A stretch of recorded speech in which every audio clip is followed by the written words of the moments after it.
Dans la première partie, nous avons vu l'impérieuse nécessité du contrôle des naissances, alors même que l'islam ne cesse d'étendre son influence sous une forme radicalisée, dit-on. Mais je préfère dire archaïque puisqu'il s'agit de continuer à vivre comme à l'époque du prophète, c'est-à-dire au 7e siècle, dont les mœurs étaient réglées par la charia. Dans les deux cas, la femme passe de propriété de son père à celle de son mari, et la charia applique des lois pré-islamiques qui diffèrent peu du Talmud des Juifs. Alors que le Coran, par exemple, demandait d'enfermer la femme infidèle, en terre d'islam, sous influence wahhabite, c'est la peine de mort par décapitation qui est appliquée. Et cet assujettissement de la femme est avant tout lié à une volonté de la maintenir dans son rôle de maternité, puisque l'islam va de pair avec la conquête de nouvelles terres, de razzias qui nécessitent des guerriers et des ventres pour les produire. C'est déjà la politique du nombre qui fit le succès de l'islam conquérant. Rien donc, sans une volonté de lutter contre l'archaïsme religieux, ne pourra freiner l'emballement exponentiel de la courbe des naissances, à moins qu'un cataclysme planétaire ne se charge de réduire fortement la population mondiale. Et pourtant, pendant ce temps, dans nos pays européens où l'islam était pratiquement inexistant il y a 50 ans, aujourd'hui on construit des mosquées en grand nombre. Oh, certes, pour un islam modéré, mais les statistiques sont là pour montrer qu'il existe toujours un pourcentage dit radicalisé, je préfère archaïque, qui ne baisse pas et ne baissera pas, puisque le conditionnement culturel de l'enfance s'étend jusqu'en Europe, avec l'apparition d'écoles coraniques, et que de plus, l'Europe subit un flot migratoire à très large majorité islamique, avec des éléments radicalisés en son sein. Comment appeler cette politique, si ce n'est celle de l'autruche tête dans le sable? L'idée d'une forte natalité, liée à une civilisation musulmane ayant fondé plusieurs empires arabes et l'empire ottoman, reste présente dans les esprits. Les conquérants étaient polygames, voire pour les plus riches, possédaient un harem du fait du prélèvement de femmes sur les populations conquises. Il s'agissait essentiellement de populations chrétiennes, puisqu'à l'époque du prophète, au 7e siècle, l'Arabie et l'Empire romain avaient été christianisés. Chez les chrétiens, la monogamie prévalait, et il était d'usage de consacrer un grand nombre de célibataires au culte divin, parfois plusieurs enfants d'une même famille. Dans les familles de la noblesse, par exemple, alors que l'aîné héritait de toutes les terres par le droit d'aînesse, le second devenait religieux, ainsi que les filles qui le désiraient ou à qui on l'imposait. Les autres garçons servaient dans l'armée, comme chevaliers. De plus, des esclaves des musulmans mâles étaient castrés et les femmes intégrées dans l'harem des plus riches. Une telle différence de politique nataliste explique qu'en Afrique du Nord, en Orient, les chrétiens, qui représentaient la presque totalité de la population, furent rapidement noyés dans la masse musulmane et les massacres de masse, les conversions forcées, surtout sous domination turque, firent le reste. N'oublions pas qu'après la bataille navale majeure de Lépande, qui vit la flotte ottomane détruite par la coalition chrétienne en 1571, la Sainte Ligue, constituée essentiellement de Vénitiens et Espagnols, mais aussi des forces papales, maltaises et génoises, l'islamisation de l'Afrique du Nord n'était que partielle. En Algérie, par exemple, les Arabes islamisèrent et occupèrent les terres fertiles en plaine. L'islam a son origine, comme nous l'explique l'ouvrage par exemple le Coran aux 3 visages, avait pour ambition seulement de fonder un royaume de Dieu, unifiant différentes sectes orientales, refusant la nature divine de Jésus, tout en le considérant comme le plus grand prophète de tous les temps, né d'une vierge par le souffle divin, et le Coran nous fait le récit d'une coalition judéo-chrétienne, chrétiens-arabes, avec le soutien des Perses qui, cependant, leur firent défaut avant la bataille. Cette coalition avait pour but de reprendre Jérusalem à Rome et d'y bâtir le troisième temple. Par la suite, la Mecque, grande ville commerciale, supplanta Jérusalem comme centre spirituel auquel se rattache tout musulman, et la conquête s'auto-alimenta. Bon nombre de chrétiens se convertissaient pour ne pas payer la taxe imposée aux vaincus, les dhimmis, engendrant une soif de conquête pour trouver le paradis à la pointe de l'épée en conquérant des terres et des cités riches, et l'islam, tout comme le christianisme, connut la mondialisation. De même, précédemment, nous avions eu une mondialisation helléniste avec Alexandre le Grand, bien qu'elle fût éphémère. On voit aussi la deuxième cause du succès de l'islam conquérant. Un commandement unifié alors que les chrétiens étaient divisés. Venise louvoyant sans cesse entre les chrétiens et les Turcs, François Ier, roi de France, préférant une alliance secrète avec les Turcs contre les Espagnols. Et quand Byzance sera à son tour assiégée par les Turcs en 1453, affaiblie par une précédente prise et pillage par les croisés, face à l'armée ottomane, le pape ne mobilisera à son secours que de faibles troupes et tardivement. 7000 défenseurs firent face à 80 000 assaillants, soit moins de 1 défenseur pour 100 assaillants à Byzance.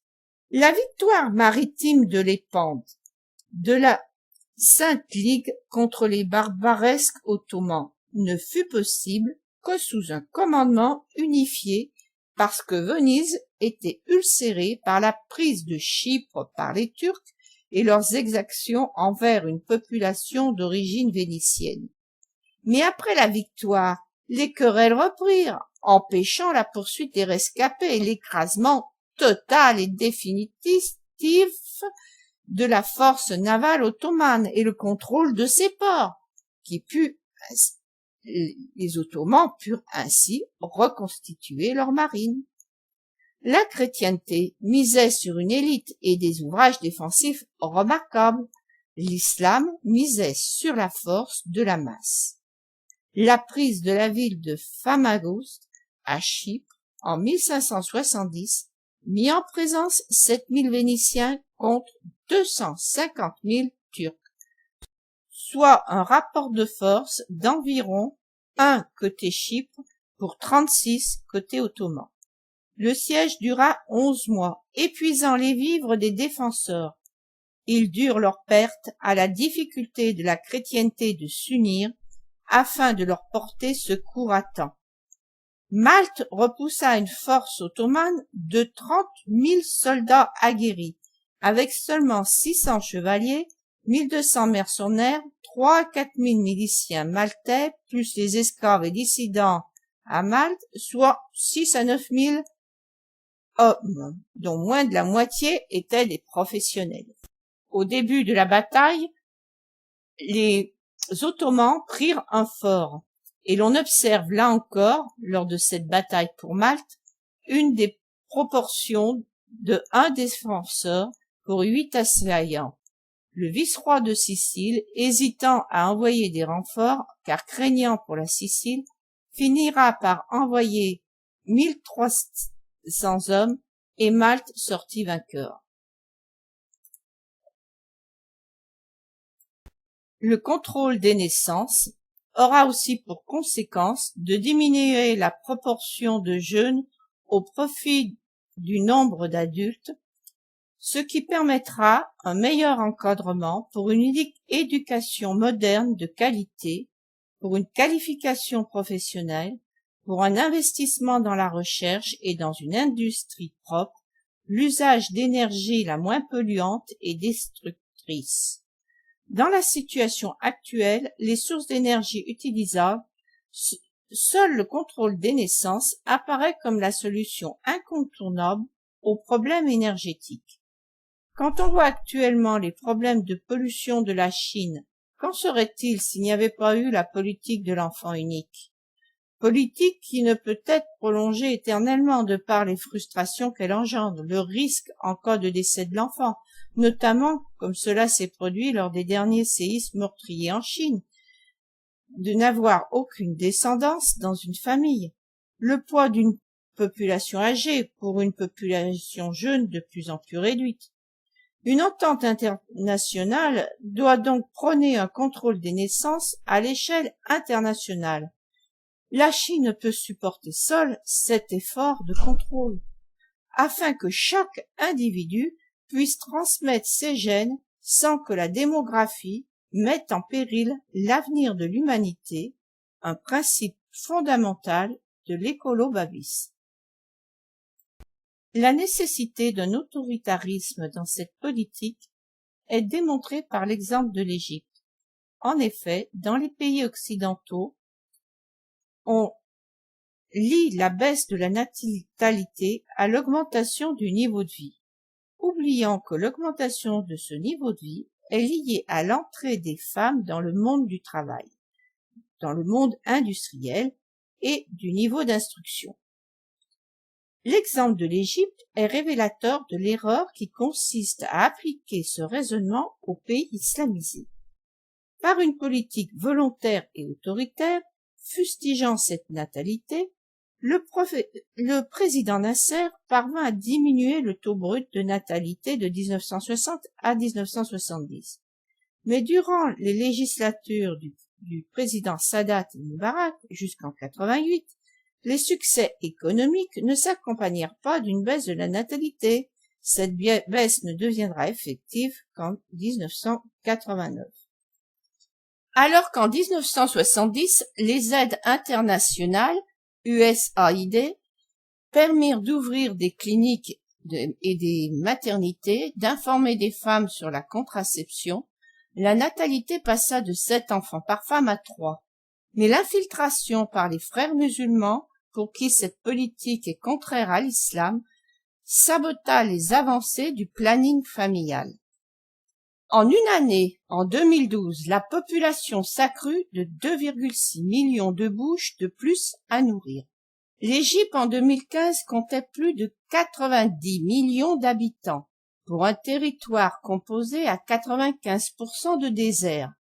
La proportion concentrée dans le delta du Nil, avec une densité de 1540 habitants au kilomètre carré.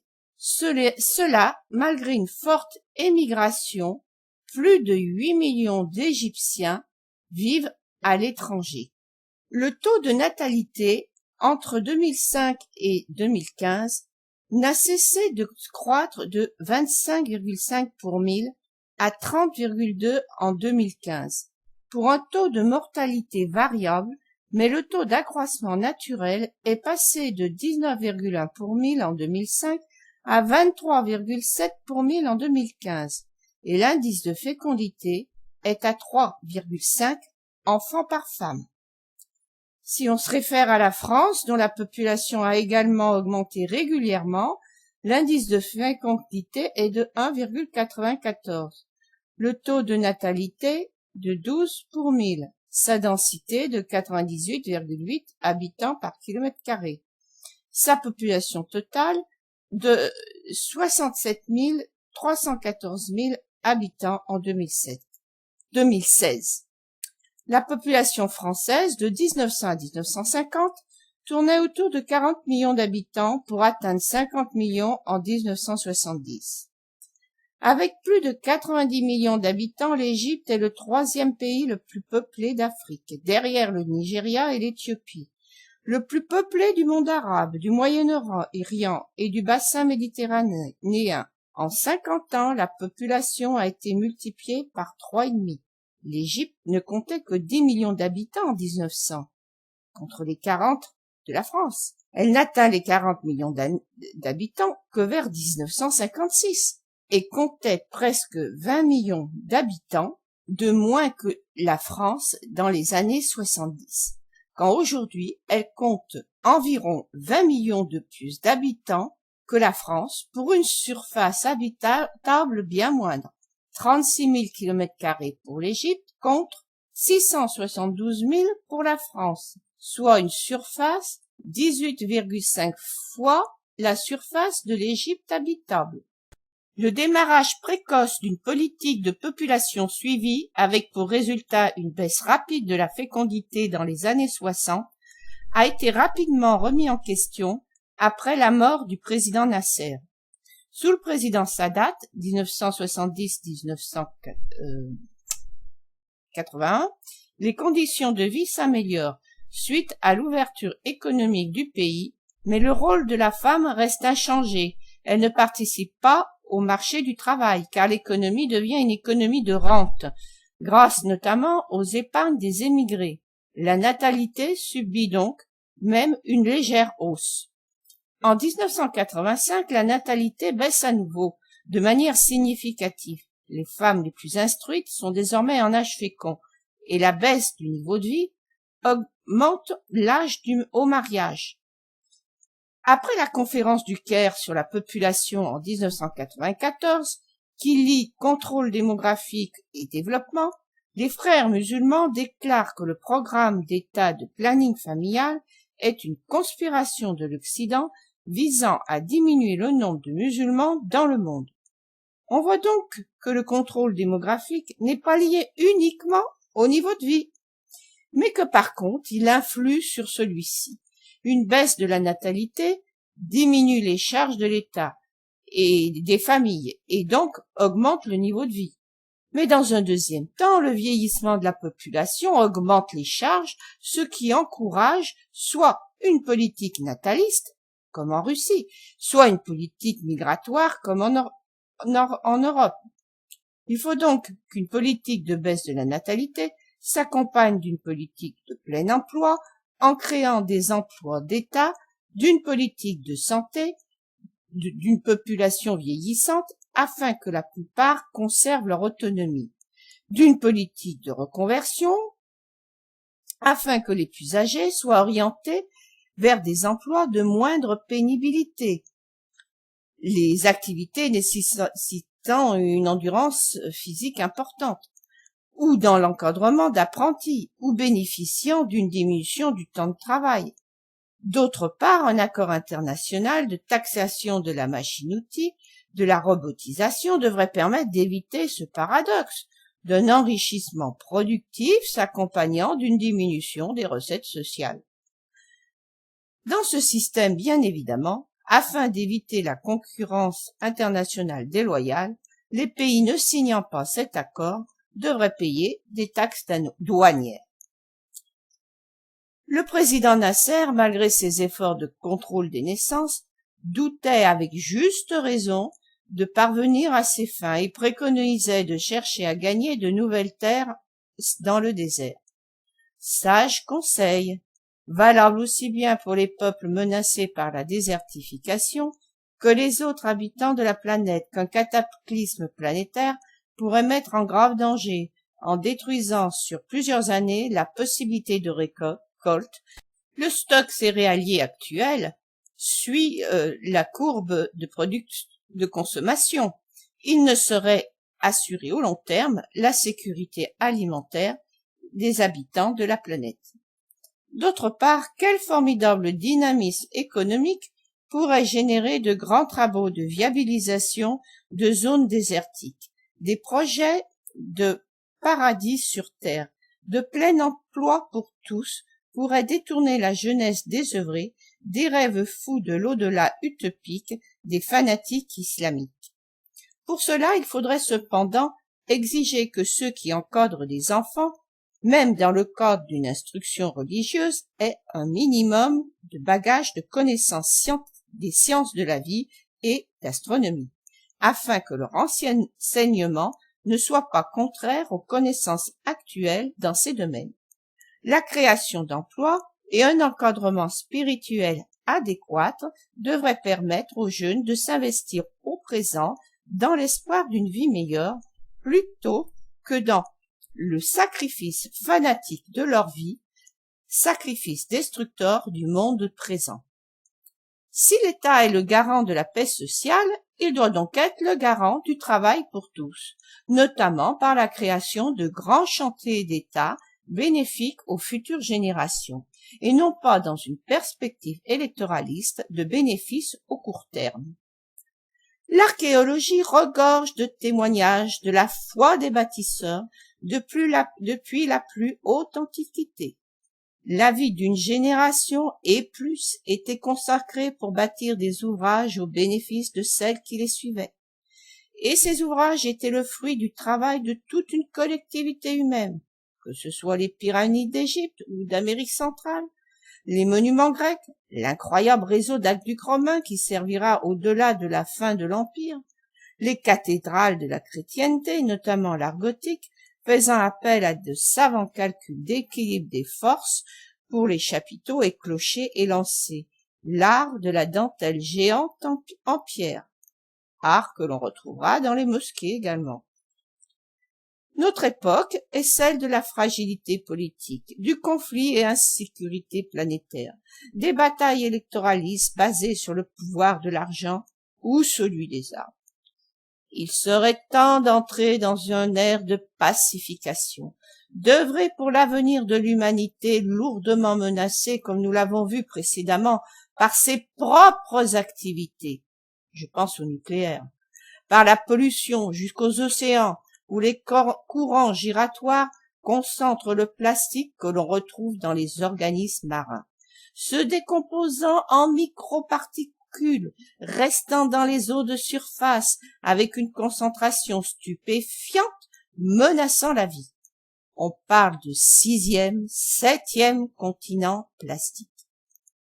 À certains endroits, en Inde, en Chine, à Beyrouth par exemple, la planète prend des allures de gigantesques poubelles. Un tout aussi gigantesque effort de dépollution est donc nécessaire, tant comme la nécessité de gagner des nouvelles terres fertiles sur le désert et d'utiliser au mieux des énergies renouvelables. C'est ce dernier point que nous allons développer. De formidables réseaux d'irrigation ont été développés par des civilisations antiques dès la plus haute antiquité. Dans un passionnant reportage, Le monde perdu d'Alexandre, David Adams nous fait découvrir d'impressionnantes cités en Asie centrale, aujourd'hui situées en plein désert, suite à un changement climatique, et le changement du cours de l'Amour Daria, jadis nommé Oxus. Ce sont ces cités qu'Alexandre le Grand aurait conquis, parfois renforcées, certaines déjà affectées par le changement climatique. Les grandes cités grecques, comme Aït-Kanroum, seront construites plus tard par ces généraux. Aït-Kanroum, capitale d'un grand royaume de Bactriane, était une cité universelle où se côtoyaient des temples grecs, bouddhistes, et le temple de Zoroastre, une nouvelle religion, née dans cette région, semble-t-il. Cette ville se trouvait sur le chemin de caravane formant un commerce depuis les Indes jusqu'en Grèce, en passant par la Bactriane. Cette région semble avoir connu une civilisation avancée dès l'âge du bronze, à quelques kilomètres d'Aït-Kanroum. En effet, un canal gigantesque avec des parois de 15 mètres mène jusqu'à une ville de l'âge de bronze, en partie détruite par l'Oxus lors du changement de son île, et rebaptisée Conakala par Alexandre le Grand.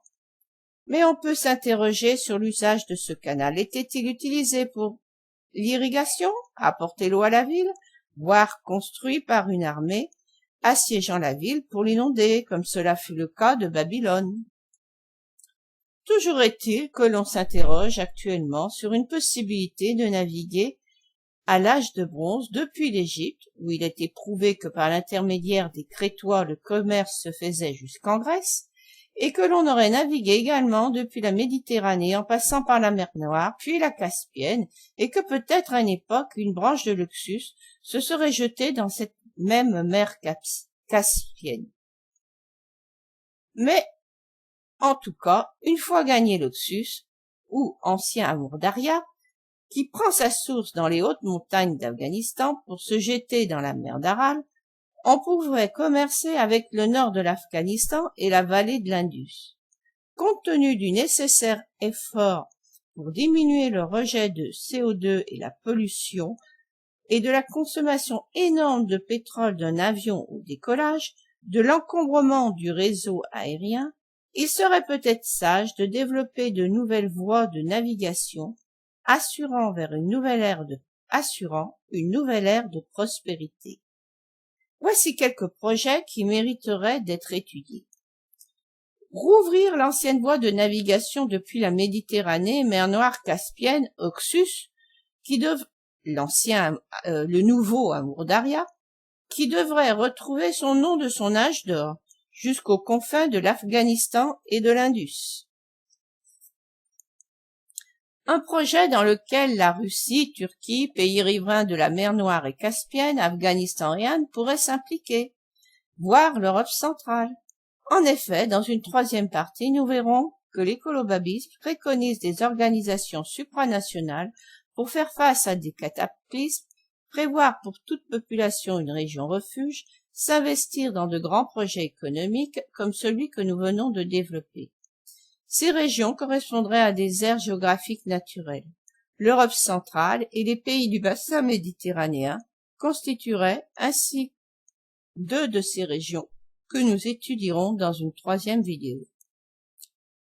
Deuxièmement, le canal transsaharien auquel tous les pays du Maghreb, la Libye, après stabilité politique qui pourrait être apportée par le retour de la dynastie libyenne sous forme de royauté constitutionnelle, l'Égypte, les pays latins, Portugal, Espagne et France, tous les pays méditerranéens, de la côte nord jusqu'à la Grèce, pourraient s'y impliquer.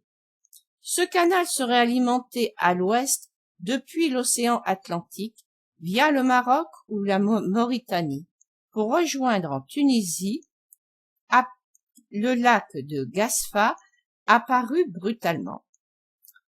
Ce lac a un volume tout de même d'environ 1 million de mètres cubes sur une surface d'1 hectare pour une profondeur de 10 à 18 mètres.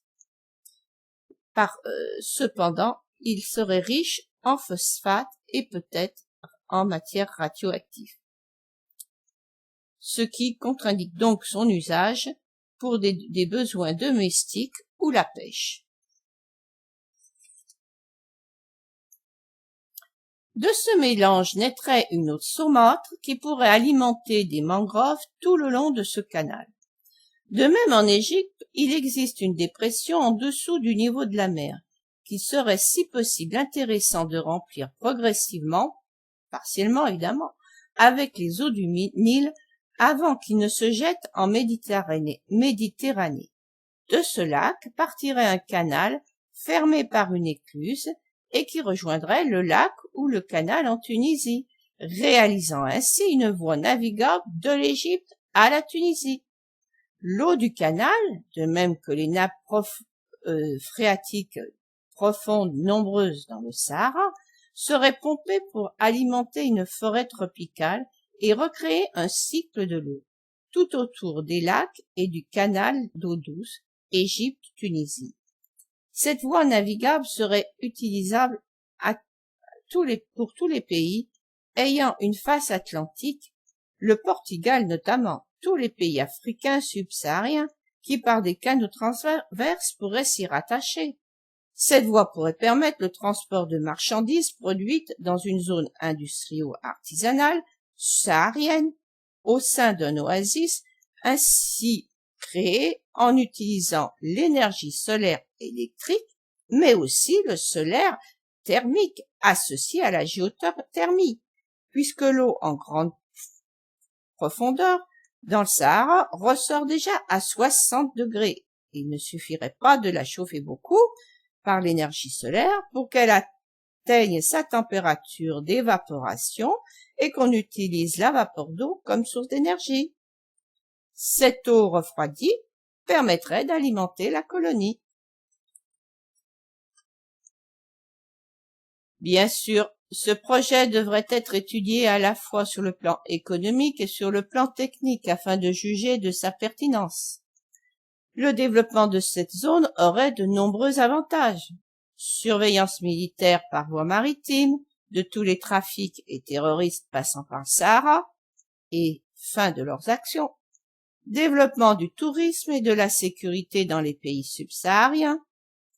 Naissance dans une région plus vaste que l'Europe, d'une zone au départ industrielle, puis peuplement dans un deuxième temps, avec pour conséquence développement de l'Afrique du Nord, inversion du courant migratoire nord-sud, car l'aide des pays européens devrait être associée à un retour des populations ayant migré chez eux. Dans cette optique, l'Algérie, qui n'a pas respecté les accords de Vittel, prévoyant le respect des biens et des personnes des colons français qui depuis l'indépendance a connu un flux migratoire vers la France majeur, devrait en compensation céder à la France une zone saharienne pour le développement d'une zone industrielle et le retour des nombreux musulmans qui, même après 3 générations, restent attachés à leur terre d'origine. Ce projet pourrait donc être une solution au délitement de la nation française que l'on constate actuellement. Autre possibilité de canal, le canal rejoignant le bras de la mer Rouge, le golfe d'Aqaba, jusqu'à la mer Morte. De là, la voie de navigation pourrait se poursuivre avec le Jourdain jusqu'au lac Tibériade, et l'on pourrait envisager éventuellement un canal menant jusqu'à la mer Méditerranée. Ce deuxième canal pourrait peut-être utiliser le lit d'une ancienne rivière. En tout cas, il y a des vallées qui descendent jusqu'à la mer. Ce canal pourrait être le canal de la paix, si un accord survenait entre Israéliens et Palestiniens. En effet, comment espérer la paix entre deux frères ennemis?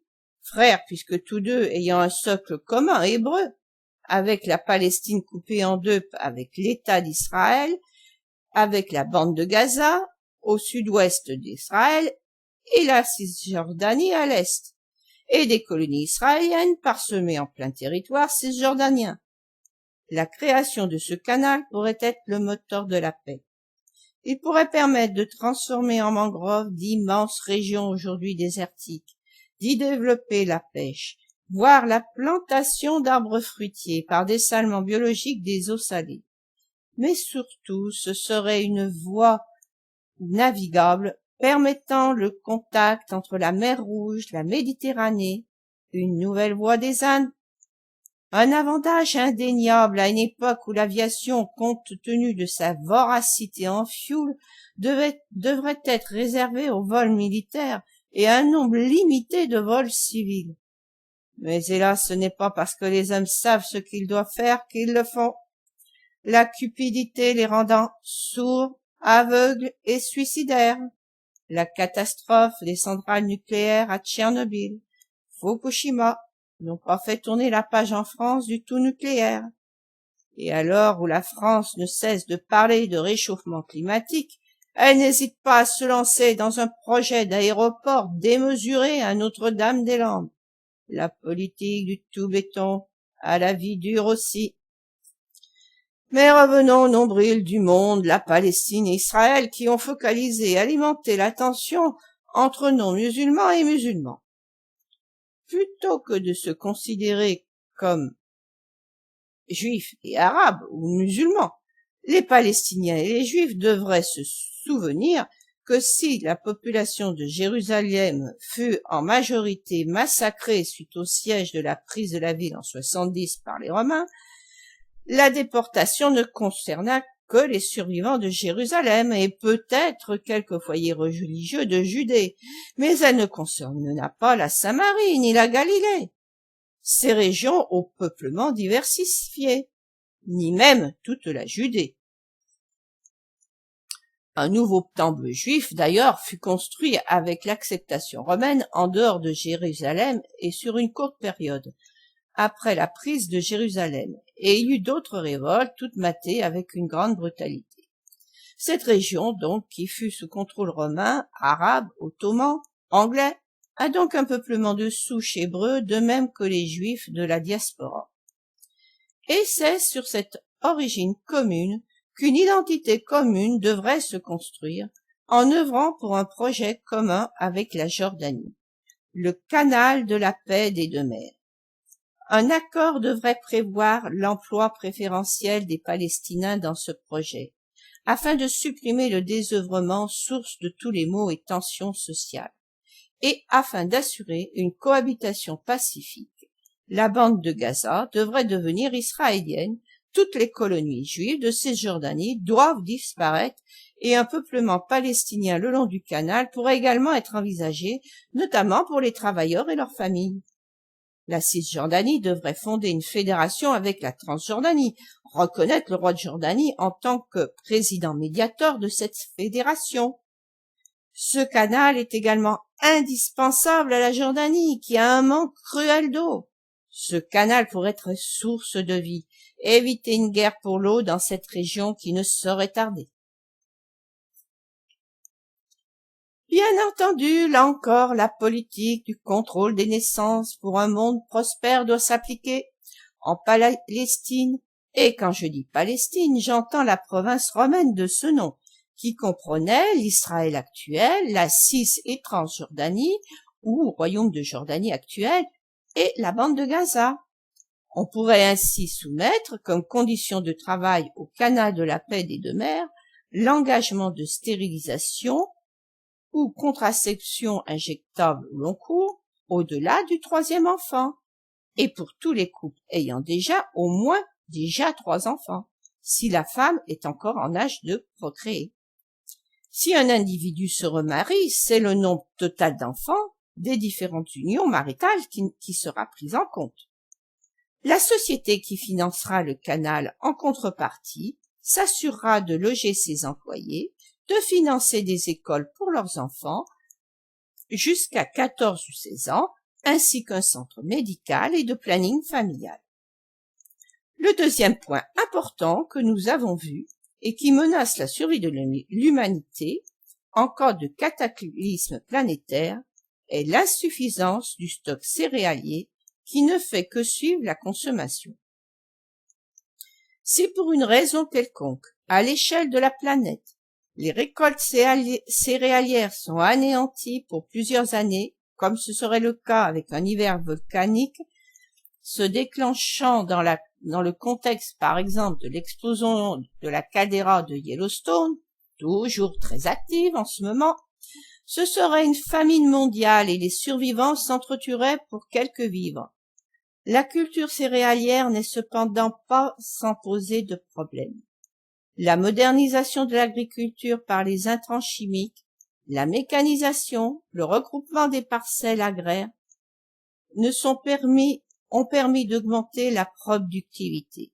Mais ce sont des sols qui s'appauvrissent, la disparition de la biodiversité, un désastre pour les oiseaux insectivores, des grains enrobés empoisonnés qu'on sème, un risque important de pollution des eaux avec des produits hormonaux-like qui chez les poissons entraînent un déséquilibre des sexes, d'où leur disparition, et chez les humains, des troubles graves sont également observés en ce qui concerne l'évolution de l'appareil génital des plus jeunes dans les régions céréalières où l'eau est contaminée. La modernisation peut aussi créer des déserts. La salinité des sols liée à l'irrigation progresse dans le monde et concerne 1/5 des terres irriguées. Tout cela alors que les anciens avaient eu la sagesse, dans l'ancien Irak, de faire une irrigation sous terre par une série de puits et de tunnels qui se joignaient.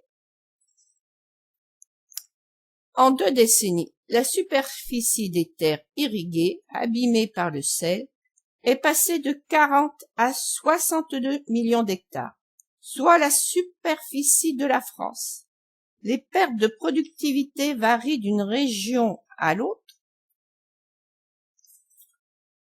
de 15 à 70%, soit une perte de 23,7 milliards de dollars par an.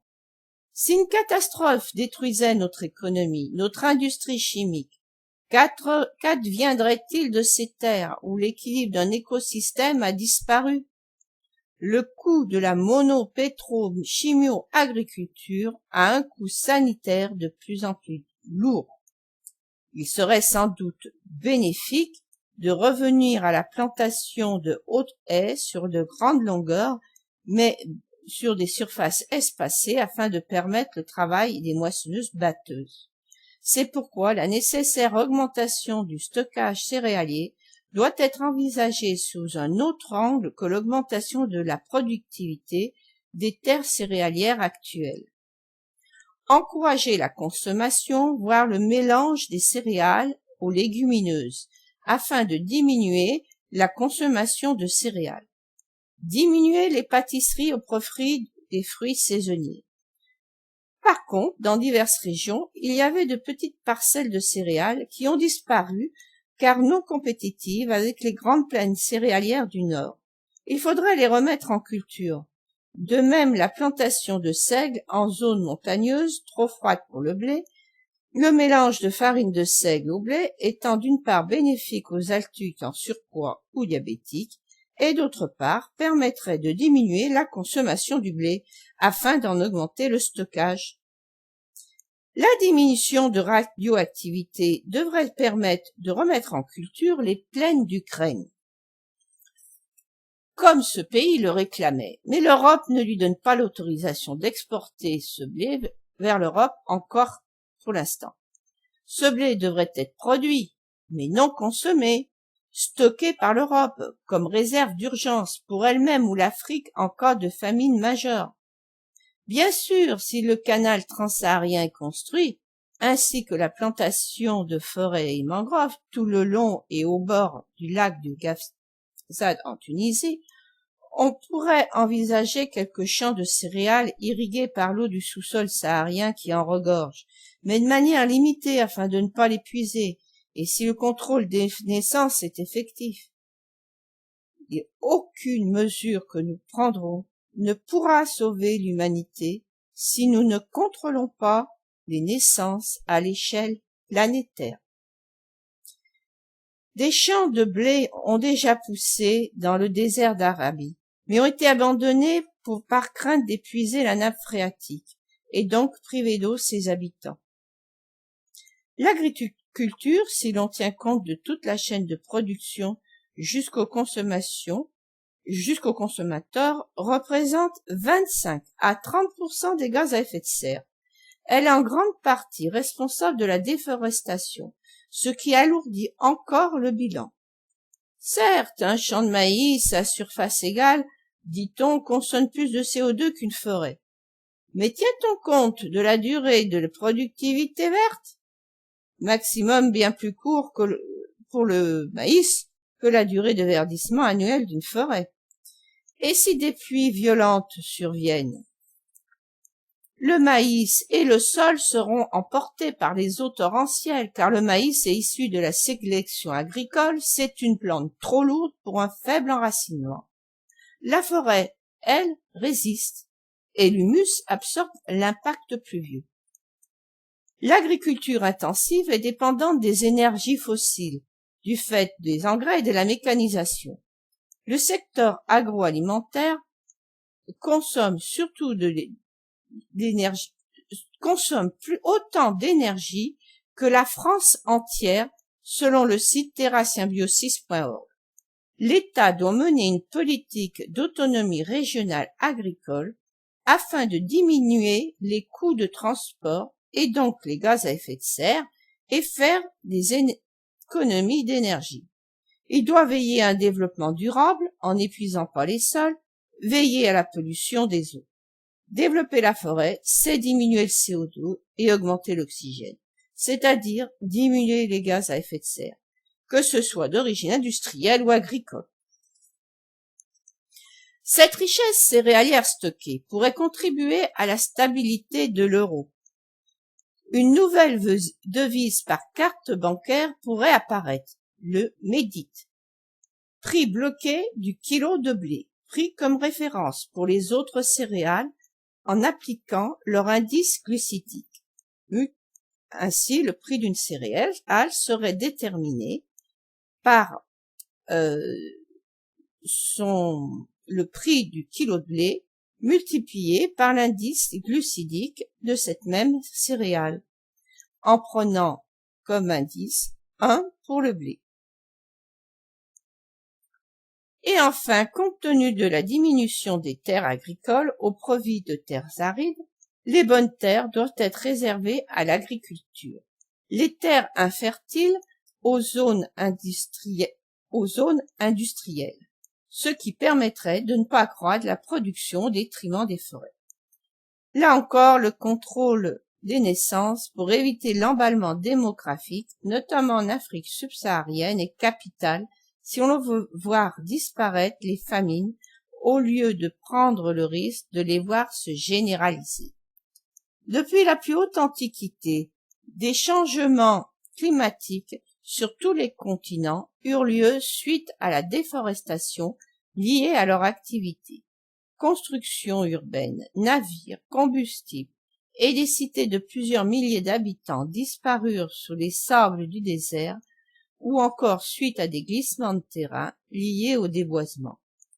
Même en France, la déforestation au Moyen-Âge entraîna un lessivage des sols et des glissements de terrain, et donc un enrichissement en azote des eaux de rivière, suivi d'une prolifération d'algues consommant l'oxygène de l'eau, provoquant la mort des poissons par anoxie, et donc supprimant la pêche, source à cette époque principale d'apport protéique pour les serfs ou paysans, entraînant des famines qui auraient poussé les premiers départs vers le Nouveau Monde, l'Amérique. Nous savons combien nous sommes actuellement vulnérables. Une démographie galopante dans des pays souffrant déjà de malnutrition, voire de famine en Afrique. Une démographie galopante dans des pays où la guerre de l'eau peut éclater. Notre perte de mobilité qui fit le succès de notre espèce en cas de grand cataclysme, multiplication et croissance de mégapôles urbaines, ne pouvant s'évacuer spontanément, dans l'urgence, face à un cataclysme imminent. Stock céréalier inexistant au long cours et donc risque de famine planétaire en cas d'hiver volcanique. Risque épidémique majeur dans une population dense et dénutrie. Pensons à l'histoire biblique de Joseph, qui demanda au pharaon, pendant les 7 années riches, de faire un stock pour les 7 années maigres qui allaient suivre.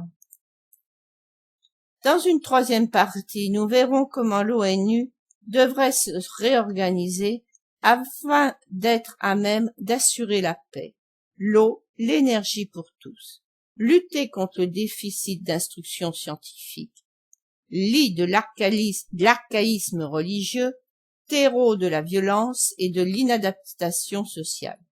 Nous détaillerons un nouveau découpage selon les grandes régions planétaires de l'ONU afin de gérer les problèmes écologiques et énergétiques communs, notamment l'Europe centrale, le bassin méditerranéen et le découpage de l'Afrique subsaharienne en fédérations.